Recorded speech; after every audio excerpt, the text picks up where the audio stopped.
Corona ತಡೆಗಟ್ಟಲು ಹೇರಲಾಗಿದ್ದ ಲಾಕ್ಡೌನ್ನಿಂದ ಕೇವಲ ಜನಸಾಮಾನ್ಯರಿಗೆ ಮಾತ್ರ ತೊಂದರೆಯಾಗಿರಲಿಲ್ಲ. ಕಳೆದ 10 ತಿಂಗಳಿಂದ ಶಾಲಾ ಶುರುವಾಗದ ಹಿನ್ನೆಲೆ ಮಕ್ಕಳ ಕಲಿಕೆಗೆ ತೊಂದರೆಯಾಗಿತ್ತು. ಆದರೆ ಇದೀಗ ಇಂಥ ಭಯ ಬೇಡ. ಎಸ್ಎಲ್ಸಿ ಸ್ಟೂಡೆಂಟ್ಸ್ ಜ್ಞಾನಾರ್ಜನೆಗಾಗಿ ಡಿಜಿ ಸ್ಕಾಲರ್ ಸಹಭಾಗಿತ್ವದಲ್ಲಿ ಟಿವಿ5 ವಿದ್ಯಾರ್ಥಿಗಳಿಗಾಗಿ ತಂದಿದೆ ಒಂದು ಸುವರ್ಣ ಅವಕಾಶ. ಇದೇ ಹೊತ್ತನ ವಿಶೇಷ ಕ್ಲಾಸ್ ರೂಮ್. ನಾನು ದಿವ್ಯ Raghunath.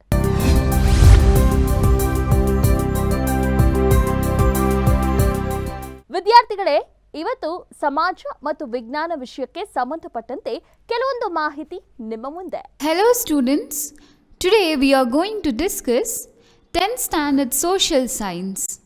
In that, let us study one of the important topics,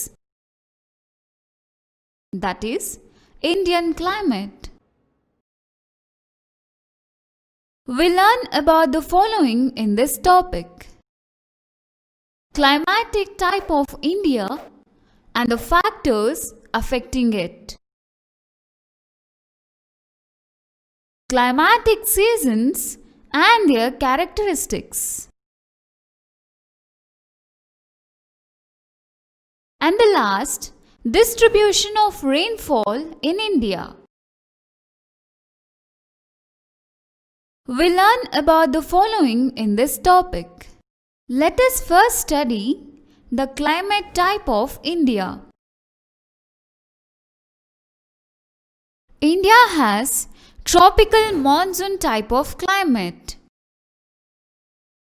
This is because a greater part of India lies in the tropical zone and its climate is greater influenced by the monsoon winds.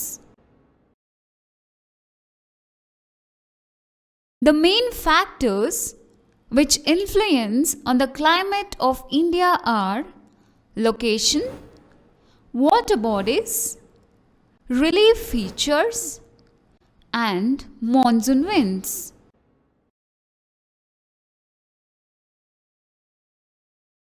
So, the climate of India varies from one region to another and from season to season. Now we have seen the climate type of India. Let us now discuss about climatic seasons.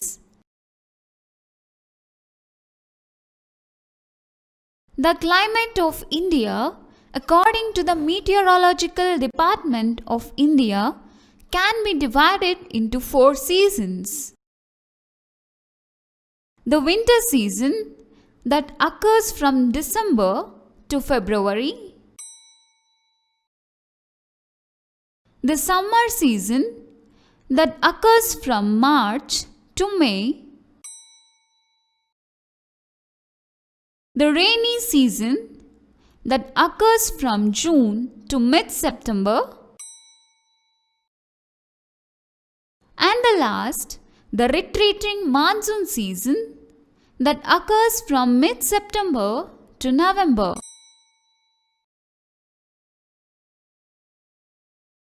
Now, let us first discuss the winter season that occurs from December to February.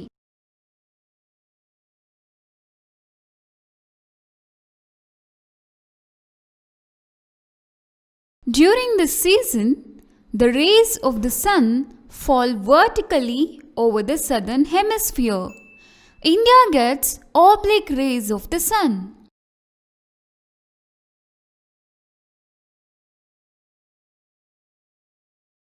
Hence, the temperature and humidity are low and the sky is clear. It is cool in the north and warm in the south. January is the coldest month.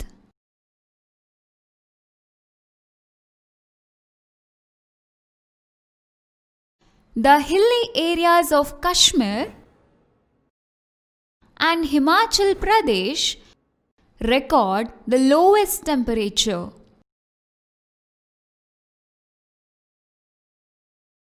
The Dras near Kargil has recorded the lowest temperature that is of -4 degrees centigrade.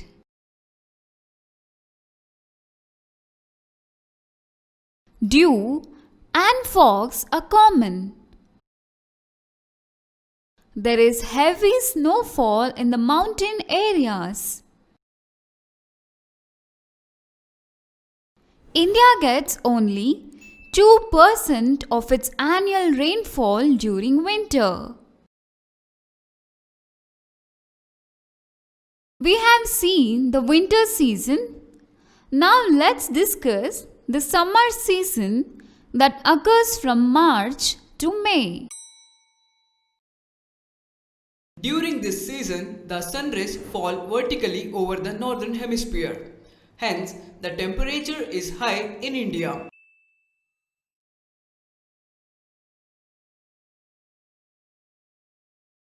The highest recorded temperature is 49.4 degrees Celsius at Ganganagar in Rajasthan.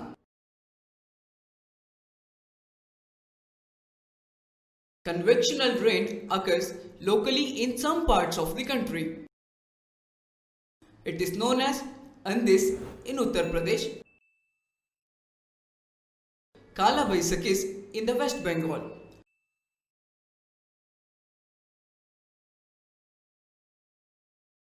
mango showers in Kerala as it helps the mango crop.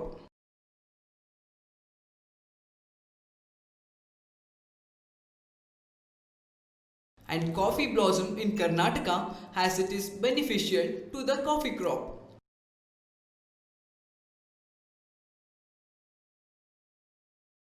India receives only 10% of its annual rainfall during summer.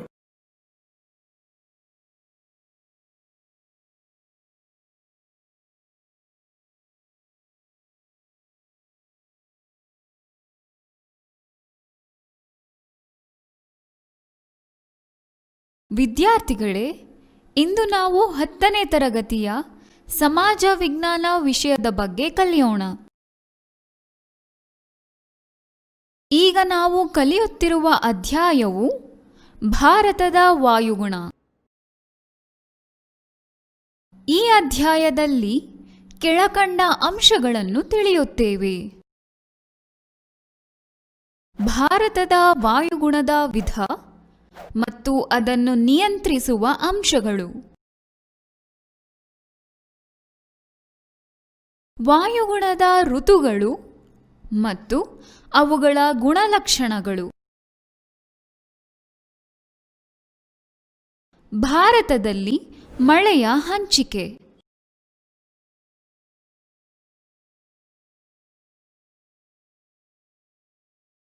ಈಗ ನಾವು ಭಾರತದ ವಾಯುಗುಣದ ವಿಧದ ಬಗ್ಗೆ ತಿಳಿಯೋಣ. ಭಾರತದಲ್ಲಿ ಉಷ್ಣವಲಯದ monsoon ಮಾದರಿ ವಾಯುಗುಣವಿದೆ. ಏಕೆಂದರೆ ದೇಶದ ಹೆಚ್ಚು ಭಾಗವು ಉಷ್ಣವಲಯದಲ್ಲಿದೆ ಮತ್ತು ವಾಯುಗುಣವು ಹೆಚ್ಚಾಗಿ ಮಾನ್ಸೂನ್ ಮಾರುತಗಳ ಪ್ರಭಾವಕ್ಕೊಳಪಟ್ಟಿದೆ. ಭಾರತದ ವಾಯುಗುಣದ ಮೇಲೆ ಪ್ರಭಾವ ಬೀರುವ ಪ್ರಮುಖ ಅಂಶಗಳೆಂದರೆ ಸ್ಥಾನ, ಜಲರಾಶಿಗಳು, ಮೇಲ್ಮೈ ಲಕ್ಷಣ ಮತ್ತು ಮಾನ್ಸೂನ್ ಮಾರುತಗಳು.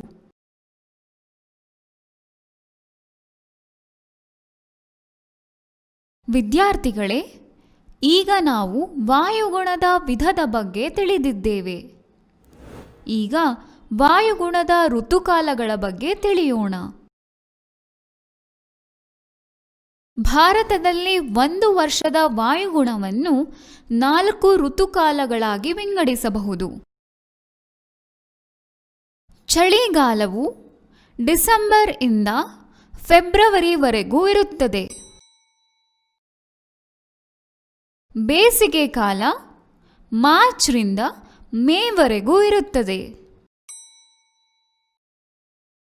ಮಳೆಗಾಲ ಜೂನ್ ಇಂದ ಸೆಪ್ಟೆಂಬರ್ವರೆಗೂ ಇರುತ್ತದೆ. ನಿರ್ಗಮನ ಮಾನ್ಸೂನ್ ಮಾರುತಗಳ ಕಾಲ ಸೆಪ್ಟೆಂಬರ್ ಮಧ್ಯದಿಂದ ನವೆಂಬರ್ವರೆಗೂ ಇರುತ್ತದೆ. ಈಗ ನಾವು ಚಳಿಗಾಲದ ಬಗ್ಗೆ ತಿಳಿಯೋಣ. ಇದು ಡಿಸೆಂಬರ್ ಇಂದ ಫೆಬ್ರವರಿವರೆಗೂ ಇರುತ್ತದೆ. ಈ ಋತುಕಾಲದಲ್ಲಿ ಸೂರ್ಯನ ಲಂಬ ಕಿರಣಗಳು ದಕ್ಷಿಣ ಗೋಳಾರ್ಧದಲ್ಲಿ ಪ್ರಕಾಶಿಸುತ್ತವೆ. ಭಾರತದಲ್ಲಿ ಓರೆ ಕಿರಣಗಳಿರುತ್ತವೆ. ಹೀಗಾಗಿ ಭಾರತದಲ್ಲಿ ಕಡಿಮೆ ಉಷ್ಣಾಂಶ, ಕಡಿಮೆ ಆರ್ದ್ರತೆ ಮತ್ತು ಆಕಾಶವು ಮೋಡರಹಿತವಾಗಿರುತ್ತದೆ. ದೇಶದ ಉತ್ತರದಲ್ಲಿ ತಂಪಾದ ಮತ್ತು ದಕ್ಷಿಣದಲ್ಲಿ ಬೆಚ್ಚನೆಯ ಪರಿಸ್ಥಿತಿ ಇರುತ್ತದೆ. ಜನವರಿ ಅತಿ ಶೀತವಾದ ಮಾಹೆಯಾಗಿರುತ್ತದೆ.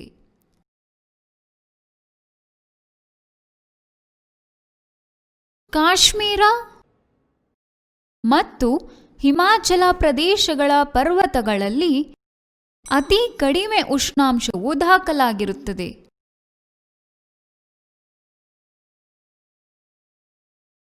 ಕಾರ್ಗಿಲ್ ಸಮೀಪದಲ್ಲಿರುವ ಡ್ರಾಸ್ ಎಂಬಲ್ಲಿ ಭಾರತದಲ್ಲೇ ಅತಿ ಕಡಿಮೆ ಉಷ್ಣಾಂಶವು ಅಂದರೆ -60 ಡಿಗ್ರಿ ಸೆಂಟಿಗ್ರೇಡ್ ದಾಖಲಾಗುತ್ತದೆ.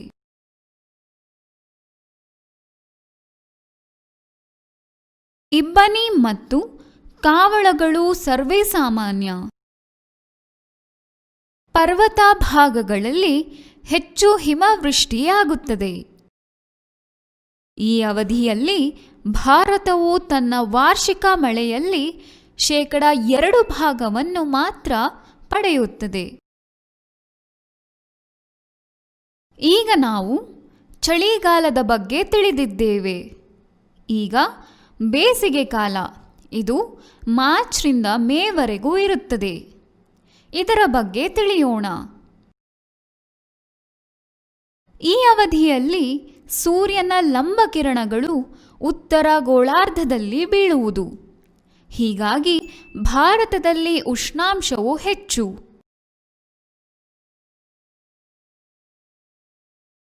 ರಾಜಸ್ಥಾನದ ಗಂಗಾನಗರದಲ್ಲಿ ಅತಿ ಹೆಚ್ಚು ಉಷ್ಣಾಂಶವು ದಾಖಲಾಗುತ್ತದೆ, ಅಂದರೆ 49.40 ಸೆಂಟಿಗ್ರೇಡ್. ದೇಶದ ಕೆಲವು ಭಾಗಗಳಲ್ಲಿ ಪರಿಸರಣ ಮಳೆ ಬೀಳುತ್ತದೆ. ಅದನ್ನು ಬೇರೆ ಬೇರೆ ಸ್ಥಳೀಯ ಹೆಸರುಗಳಿಂದ ಕರೆಯಲಾಗಿದೆ. ಉದಾಹರಣೆಗೆ ಉತ್ತರ ಪ್ರದೇಶದಲ್ಲಿ ಆಂಧೆಸ್, ಪಶ್ಚಿಮ ಬಂಗಾಳದಲ್ಲಿ ಕಾಲಬೈಸಾಖಿ.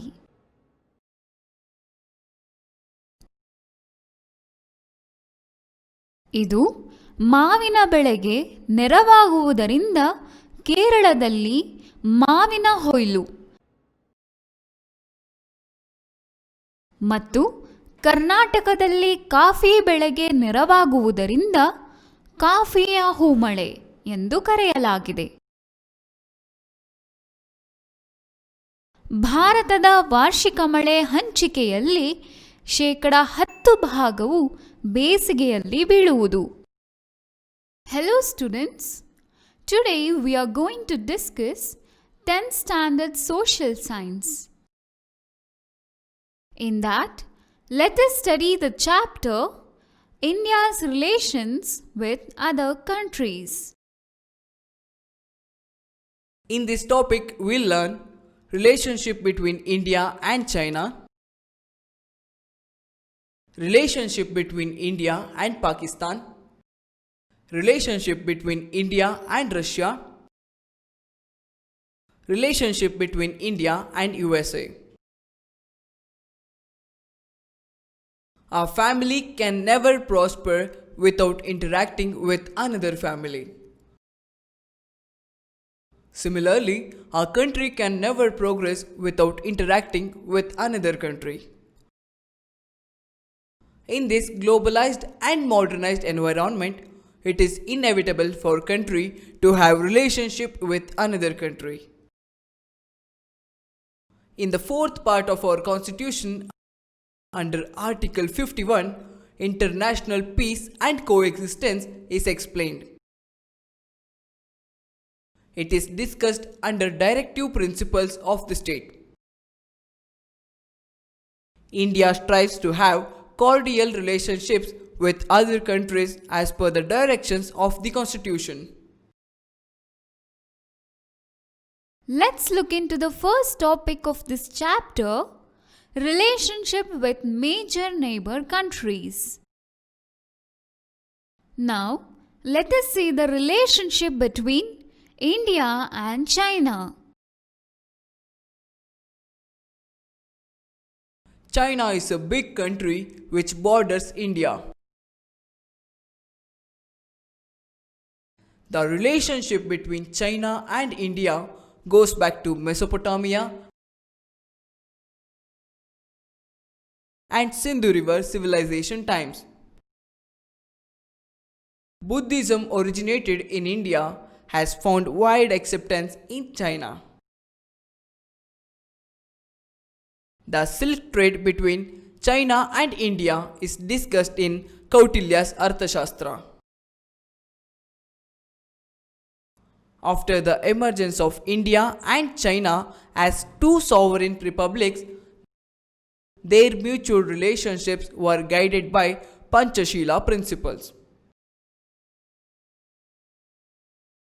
A war broke between India and China in 1962 due to the escalation of Tibetan crisis.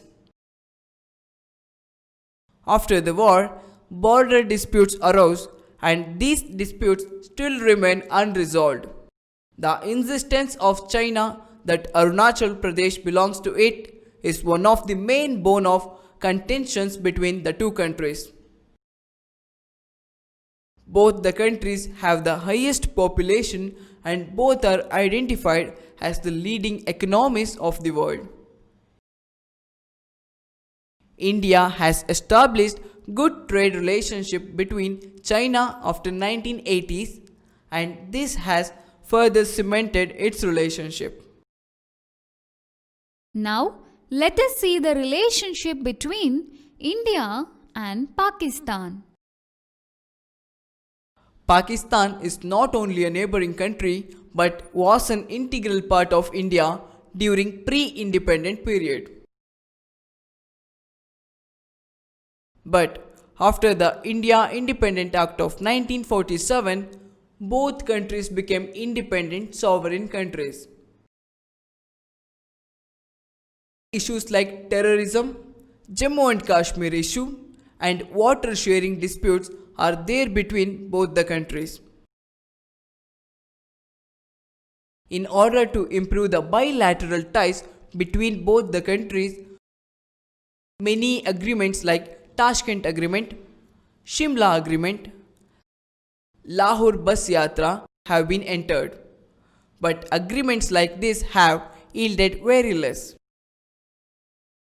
In spite of these bilateral talks, attacks on Indian Parliament House in 2001, Mumbai attack in 2007 and Pathankot attack in 2016 have continued affecting the quality of the bilateral relationships. India and Pakistan have clashed over the years about Jammu and Kashmir issue. There are few similarities between the two countries. Both share common cultural and economic ties and the mutual exchanges in both the fields have continued. The mutual trade relationships have continued ever since independence. Now, let's look into the next topic, relationship with powerful countries.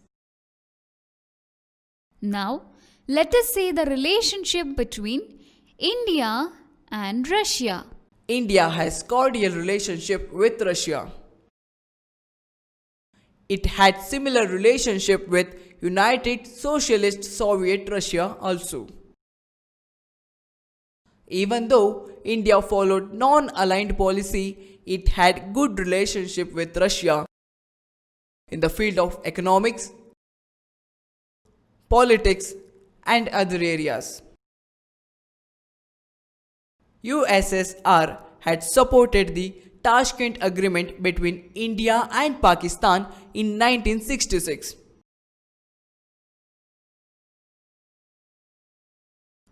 In 1971, India and USSR signed an agreement of 20 years for peace and cooperation.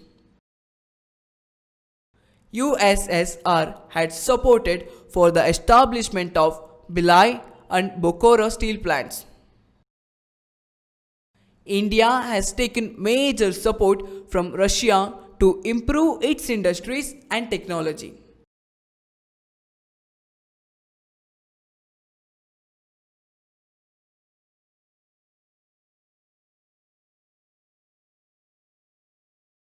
ವಿದ್ಯಾರ್ಥಿಗಳೇ, ಇಂದು ನಾವು 10ನೇ ತರಗತಿಯ ಸಮಾಜ ವಿಜ್ಞಾನ ವಿಷಯದ ಬಗ್ಗೆ ತಿಳಿಯೋಣ. ಈಗ ನಾವು ಕಲಿಯುತ್ತಿರುವ ಅಧ್ಯಾಯವು ಅನ್ಯ ರಾಷ್ಟ್ರಗಳೊಂದಿಗೆ ಭಾರತದ ಸಂಬಂಧ. ಈ ಅಧ್ಯಾಯದಲ್ಲಿ ಕೆಳಗಿನ ಅಂಶಗಳನ್ನು ತಿಳಿಯುತ್ತೇವೆ. ಭಾರತ ಮತ್ತು ಚೀನಾದ ಸಂಬಂಧ, ಭಾರತ ಮತ್ತು ಪಾಕಿಸ್ತಾನದ ಸಂಬಂಧ, ಭಾರತ ಮತ್ತು ರಷ್ಯಾದ ಸಂಬಂಧ, ಭಾರತ ಮತ್ತು ಅಮೆರಿಕದ ಸಂಬಂಧ. ಒಂದು ಕುಟುಂಬವು ಬೇರೆ ಯಾವುದೇ ಕುಟುಂಬದ ಜೊತೆಗೆ ವ್ಯವಹರಿಸದೆ ಅಭಿವೃದ್ಧಿಯಾಗಲು ಸಾಧ್ಯವಾಗುವುದಿಲ್ಲ. ಹಾಗೆಯೇ ಒಂದು ರಾಷ್ಟ್ರವು ಬೇರೆ ರಾಷ್ಟ್ರಗಳ ಜೊತೆಗೆ ವ್ಯವಹರಿಸದೆ ಉತ್ತಮ ಸಂಬಂಧವನ್ನು ಹೊಂದದೆ ಅಭಿವೃದ್ಧಿಯಾಗಲು ಸಾಧ್ಯವಿಲ್ಲ. ಪ್ರಸ್ತುತದ ಜಾಗತೀಕರಣ ಮತ್ತು ಆಧುನೀಕರಣದ ಯುಗದಲ್ಲಿ ಒಂದು ರಾಷ್ಟ್ರವು ಮತ್ತೊಂದು ರಾಷ್ಟ್ರದ ಜೊತೆಗೆ ಉತ್ತಮವಾದ ಸಂಬಂಧವನ್ನು ಹೊಂದುವುದು ಅನಿವಾರ್ಯವೂ ಅಗತ್ಯವೂ ಆಗಿದೆ. ನಮ್ಮ ಸಂವಿಧಾನದ 4ನೇ ಭಾಗದಲ್ಲಿ ರಾಜ್ಯನೀತಿ ನಿರ್ದೇಶಕ ತತ್ವಗಳಡಿಯಲ್ಲಿ ವಿಧಿ 51ರಲ್ಲಿ ಅಂತಾರಾಷ್ಟ್ರೀಯ ಶಾಂತಿ ಮತ್ತು ಸೌಹಾರ್ದತೆಯ ಕುರಿತು ತಿಳಿಸಲಾಗಿದೆ. ಇದರನ್ವಯ ಭಾರತವು ಅನ್ಯ ರಾಷ್ಟ್ರಗಳೊಡನೆ ಉತ್ತಮವಾದ ಬಾಂಧವ್ಯವನ್ನು ಹೊಂದಿದೆ. ಈಗ ನಾವು ಮೊದಲು ಪ್ರಮುಖ ನೆರೆ ರಾಷ್ಟ್ರಗಳ ಸಂಬಂಧದ ಬಗ್ಗೆ ತಿಳಿಯೋಣ. ಈಗ ನಾವು ಭಾರತ ಮತ್ತು ಚೀನಾದ ನಡುವಿನ ಸಂಬಂಧದ ಬಗ್ಗೆ ತಿಳಿಯೋಣ. ಚೀನಾ ಭಾರತ ಭೂಪ್ರದೇಶಕ್ಕೆ ಹೊಂದಿಕೊಂಡಿರುವ ದೊಡ್ಡ ನೆರೆಯ ರಾಷ್ಟ್ರವಾಗಿದೆ. ಭಾರತ ಮತ್ತು ಚೀನಾಗಳ ಸಂಬಂಧವನ್ನು ಸಿಂಧೂ ನದಿ ಬಯಲಿನ ನಾಗರಿಕತೆ ಮತ್ತು ಮೆಸೊಪಟೋಮಿಯಾ ನಾಗರಿಕತೆಯೊಂದಿಗೆ ಗುರುತಿಸಲಾಗಿದೆ. ಭಾರತದಲ್ಲಿ ಉದಯಿಸಿದ ಬೌದ್ಧ ಧರ್ಮವು ಪ್ರಸ್ತುತ ಚೀನಾದಲ್ಲಿ ಪ್ರಸಾರಗೊಂಡಿರುವುದು. ಭಾರತ ಮತ್ತು ಚೀನಾಗಳ ನಡುವಿನ ವ್ಯಾಪಾರ ಸಂಬಂಧವನ್ನು ಕೌಟಿಲ್ಯನ ಅರ್ಥಶಾಸ್ತ್ರದಲ್ಲಿ ಚೀನಾದ ರೇಷ್ಮೆಯ ಬಗ್ಗೆ ಉಲ್ಲೇಖವಾಗಿರುತ್ತದೆ. ಈ ರೀತಿಯ ಐತಿಹಾಸಿಕ ಸಂಬಂಧವನ್ನು ಹೊಂದಿದ್ದ ಭಾರತ ಮತ್ತು ಚೀನಾ ಸಾರ್ವಭೌಮ ರಾಷ್ಟ್ರಗಳಾಗಿ ಉದಯಿಸಿದ ನಂತರದಲ್ಲಿ ಪಂಚಶೀಲ ತತ್ವಗಳ ಮೂಲಕ ಎರಡು ರಾಷ್ಟ್ರಗಳ ಸಂಬಂಧಗಳನ್ನು ವೃದ್ಧಿಸುವ ಪ್ರಯತ್ನ ಮಾಡಲಾಯಿತು. ಆದರೆ 1962ರಲ್ಲಿ ಟಿಬೆಟ್ ವಿವಾದ ಉಲ್ಬಣಗೊಂಡು ಎರಡು ರಾಷ್ಟ್ರಗಳ ನಡುವೆ ಯುದ್ಧ ನಡೆದ ನಂತರದಲ್ಲಿ ಗಡಿ ಸಮಸ್ಯೆಯು ಉಲ್ಬಣಗೊಂಡಿತು. ಈ ಗಡಿ ಸಮಸ್ಯೆ ಇಂದಿಗೂ ಕೂಡ ಮುಂದುವರೆದಿದ್ದು, ಚೀನಾವು ಭಾರತದ ಭಾಗವಾಗಿರುವ ಅರುಣಾಚಲ ಪ್ರದೇಶ ತನಗೆ ಸೇರಬೇಕೆಂದು ಪ್ರತಿಪಾದಿಸುತ್ತಿರುವುದು ಎರಡು ರಾಷ್ಟ್ರಗಳ ಸಂಬಂಧಗಳನ್ನು ಮತ್ತಷ್ಟು ಕಗ್ಗಂಟಾಗಿಸಿದೆ. ಭಾರತ ಮತ್ತು ಚೀನಾ ದೇಶಗಳು ಜಗತ್ತಿನಲ್ಲಿಯೇ ಹೆಚ್ಚು ಜನಸಂಖ್ಯೆಯನ್ನು ಹೊಂದಿರುವುದಲ್ಲದೆ ವಿಶ್ವದ ಅಭಿವೃದ್ಧಿ ಮುಂಚೂಣಿಯಲ್ಲಿರುವ ಎರಡು ಪ್ರಮುಖ ರಾಷ್ಟ್ರಗಳಾಗಿ ಗುರುತಿಸಲ್ಪಟ್ಟಿವೆ. 1980ರ ದಶಕದ ನಂತರದಲ್ಲಿ ಚೀನಾ ಭಾರತದೊಂದಿಗೆ ದೊಡ್ಡ ಮಟ್ಟದಲ್ಲಿ ವ್ಯಾಪಾರ ಮತ್ತು ವಾಣಿಜ್ಯ ಸಂಪರ್ಕವನ್ನು ಹೊಂದಿರುವ ರಾಷ್ಟ್ರವಾಗಿ ಬೆಳೆದಿರುವುದು ಎರಡು ರಾಷ್ಟ್ರಗಳ ಸಂಬಂಧಗಳನ್ನು ಗಟ್ಟಿಗೊಳಿಸಿದೆ. ಈಗ ನಾವು ಭಾರತದ ಮತ್ತು ಪಾಕಿಸ್ತಾನದ ನಡುವಿನ ಸಂಬಂಧದ ಬಗ್ಗೆ ತಿಳಿಯೋಣ. ಪಾಕಿಸ್ತಾನ ಭಾರತಕ್ಕೆ ಕೇವಲ ನೆರೆಯ ರಾಷ್ಟ್ರವಾಗಿರದೆ ಸ್ವಾತಂತ್ರ್ಯ ಪೂರ್ವದಲ್ಲಿ ಭಾರತದ ಅವಿಭಾಜ್ಯ ಅಂಗವಾಗಿತ್ತು. ಆದರೆ 1947ರ ನಂತರ ಭಾರತ ಸ್ವಾತಂತ್ರ್ಯ ಕಾಯ್ದೆಯ ಅನ್ವಯ ಎರಡು ಪ್ರತ್ಯೇಕ ಸಾರ್ವಭೌಮ ರಾಷ್ಟ್ರಗಳಾಗಿ ರಚಿತವಾದವು. ಆದರೆ ಈ ಎರಡು ರಾಷ್ಟ್ರಗಳ ನಡುವೆ ಜಮ್ಮು ಕಾಶ್ಮೀರ, ಭಯೋತ್ಪಾದನೆ, ನೀರಿನ ಹಂಚಿಕೆ ಮುಂತಾದ ಸಮಸ್ಯೆಗಳಿವೆ. ಎರಡು ರಾಷ್ಟ್ರಗಳ ನಡುವೆ ಉತ್ತಮ ಬಾಂಧವ್ಯ ಹೊಂದಲು ತಾಷ್ಕೆಂಟ್ ಒಪ್ಪಂದ, ಸಿಮ್ಲಾ ಒಪ್ಪಂದ, ಲಾಹೋರ್ ಬಸ್ ಯಾತ್ರೆ ನಡೆಸಲಾಗಿದೆ. ಆದರೆ ಈ ರೀತಿಯ ಒಪ್ಪಂದಗಳು ನಿರೀಕ್ಷಿತ ಯಶಸ್ಸನ್ನು ಸಾಧಿಸಲು ವಿಫಲವಾಗಿದೆ. ಈ ಎರಡು ರಾಷ್ಟ್ರಗಳು ನಿರಂತರವಾಗಿ ದ್ವಿಪಕ್ಷೀಯ ಮಾತುಕತೆಗಳಲ್ಲಿ ನಿರತವಾಗಿದ್ದರೂ ಕೂಡ 2001ರಲ್ಲಿ ಭಾರತ ಸಂಸತ್ತಿನ ಮೇಲೆ ದಾಳಿ, 2008ರ ಮುಂಬೈ ದಾಳಿ, 2015ರ ಪಠಾನ್ ಕೋಟ್ ದಾಳಿಗಳು ಪರಸ್ಪರ ಸಂಬಂಧಗಳ ವೃದ್ಧಿಗೆ ಹಿನ್ನಡೆಯನ್ನು ಉಂಟುಮಾಡಿವೆ. ಭಾರತ ಮತ್ತು ಪಾಕಿಸ್ತಾನಗಳ ನಡುವೆ ಕಾಶ್ಮೀರ ಸಮಸ್ಯೆಗೆ ಸಂಬಂಧಿಸಿದಂತೆ ನಿರಂತರವಾಗಿ ಘರ್ಷಣೆ ಮುಂದುವರೆದಿದ್ದರೂ ಕೂಡ ಕೆಲವು ವಿಷಯಗಳಲ್ಲಿ ಈ ಎರಡು ರಾಷ್ಟ್ರಗಳು ಸಾಮ್ಯತೆಯನ್ನು ಹೊಂದಿರುವುದನ್ನು ಗುರುತಿಸಬಹುದಾಗಿದೆ. ಈ ಎರಡು ರಾಷ್ಟ್ರಗಳ ನಡುವೆ ಸಂಸ್ಕೃತಿ ಮತ್ತು ಆರ್ಥಿಕ ವಿಷಯಗಳಲ್ಲಿ ಪರಸ್ಪರ ವಿನಿಮಯ ಕಾರ್ಯಗಳನ್ನು ಮುಂದುವರೆಸಿವೆ. ಪ್ರಬಲ ರಾಷ್ಟ್ರಗಳೊಂದಿಗೆ ಸಂಬಂಧ. ಈಗ ನಾವು ಭಾರತ ಮತ್ತು ರಷ್ಯಾದ ನಡುವಿನ ಸಂಬಂಧದ ಬಗ್ಗೆ ತಿಳಿಯೋಣ. ಭಾರತ ರಷ್ಯಾ ದೇಶದೊಂದಿಗೆ ಉತ್ತಮ ಬಾಂಧವ್ಯ ಹೊಂದಿದೆ ಹಾಗೂ ಅದರ ಹಿಂದಿನ ಸೋವಿಯತ್ ರಷ್ಯಾ ಒಕ್ಕೂಟದೊಂದಿಗೂ ಅಂತಹದೇ ಒಳ್ಳೆಯ ಸಂಬಂಧ ಹೊಂದಿತ್ತು. ಭಾರತ ಅಲಿಪ್ತ ನೀತಿ ಹೊಂದಿದ್ದರೂ ಭಾರತ ಸೋವಿಯತ್ ಒಪ್ಪಂದವು ರಾಜಕೀಯ, ಆರ್ಥಿಕ ಹಾಗೂ ಇತರ ಕ್ಷೇತ್ರಗಳಲ್ಲಿ ಉತ್ತಮ ಪ್ರಗತಿಯನ್ನು ಕಂಡಿತು. 1966ರ ತಾಷ್ಕೆಂಟಿನಲ್ಲಿ ಭಾರತ ಪಾಕಿಸ್ತಾನಗಳ ಮಧ್ಯೆ ಒಪ್ಪಂದಕ್ಕೆ ರಷ್ಯಾ ಸಹಕರಿಸಿತು. 1971ರಲ್ಲಿ ಭಾರತ ಮತ್ತು ರಷ್ಯಾ 20 ವರ್ಷಗಳ ಶಾಂತಿ, ಮೈತ್ರಿ ಹಾಗೂ ಸಹಕಾರದ ಒಪ್ಪಂದಕ್ಕೆ ಸಹಿ ಹಾಕಿದವು. ಭಾರತದ ಭಿಲ್ಲೈ ಹಾಗೂ ಬೊಕಾರೋ ಉಕ್ಕಿನ ಕಾರ್ಖಾನೆಗಳಿಗೆ ಸೋವಿಯತ್ ರಷ್ಯಾ ಸಹಕರಿಸಿತ್ತು. ನಮ್ಮ ರಾಷ್ಟ್ರದ ಕೈಗಾರಿಕೆ ಹಾಗೂ ವಾಣಿಜ್ಯ ಕ್ಷೇತ್ರಗಳ ಬೆಳವಣಿಗೆಗೆ ರಷ್ಯಾದಿಂದ ಹೆಚ್ಚಿನ ನೆರವು ಪಡೆದಿದ್ದೇವೆ. ನಾಳೆ ಇದೇ ಸಮಯಕ್ಕೆ ಡಿಜಿ ಸ್ಕಾಲರ್ ಸಹಭಾಗಿತ್ವದಲ್ಲಿ TV5 ವಿದ್ಯಾರ್ಥಿಗಳಿಗಾಗಿ ಮತ್ತಷ್ಟು ಮಾಹಿತಿಯೊಂದಿಗೆ ನಿಮ್ಮ ಮುಂದೆ ಬರುತ್ತೇವೆ. ಅಲ್ಲಿವರೆಗೆ ನೋಡ್ತಾರೆ TV5, ಇದು ವಾಸ್ತವದ ಪ್ರತಿರೂಪ.